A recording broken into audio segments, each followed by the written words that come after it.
innovators and leaders, they create stories. The best, most progressive organizations in the world have what I call corporate mythology. And to me, culture is more powerful than strategy. The best way of changing culture is through stories. Stories create culture. I spent 10 years in my early career working for Marks and Spencer. They used to capture stories. The way they changed culture, they caught people who worked for the organization doing things right and used them to exemplify the culture, the behavior, the values that they're looking for. The role of every leader was to capture those local heroes and local heroines. And you start to move the organization's behavior with. If culture is the way we get things done around here.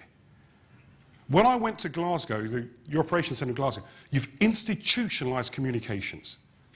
And that's what you want to do everywhere in the organisation. And storytelling is the brilliant way of doing it. And I'll tell you, the M&S story, the one I'll never forget. And they'd tell this at every graduate induction programme. And it would go round the organisation very quickly. When something great happens, they just run it around the organisation really quickly. And this was, someone went into a Marks and Spencer store in Ipswich.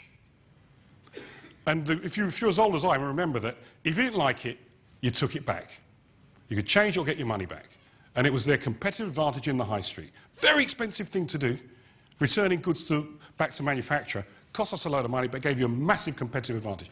Don't like it, take it back. We'll give you your money back. This guy turns up at this store in Ipswich. He had 2 suits. He said, I bought 2 suits, I've worn them once each, and both of them, the flies aren't working.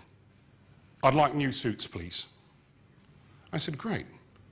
One suit he'd bought in 1946, and the other suit he'd bought in 1947. One was his wedding suit, one was his funeral suit.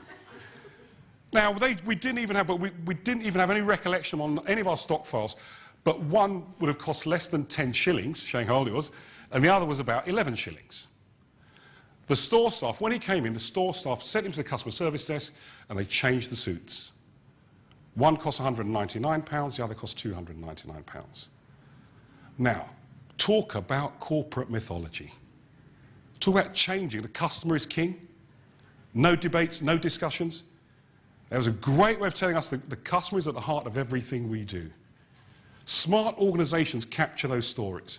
When Google came into the UK, Google is 10 years old, 10,000 employees, one of only 2 organizations on the planet who receive more than 1 million unsolicited job applications every year.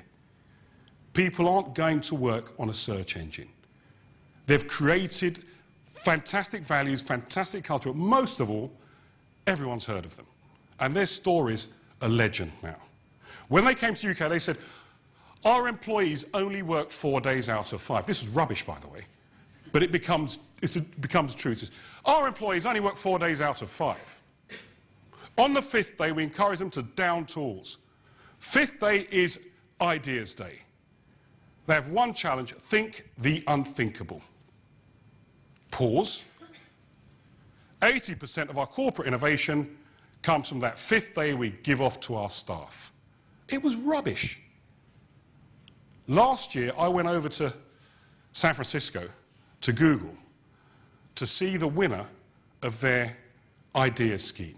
Yeah, everyone has this idea scheme. I thought I was going to see some suggestion scheme. This was unreal. Unreal. The founders turned up, and they do a Founders Award for the idea, the initiative of the year. The winner got $10 million. Yes. Doesn't that catch your attention? Now, imagine how that goes round the organisation. What is at the heart of Google? Innovation. Get my drift? The stories can become the reality. And that's your challenge as leaders.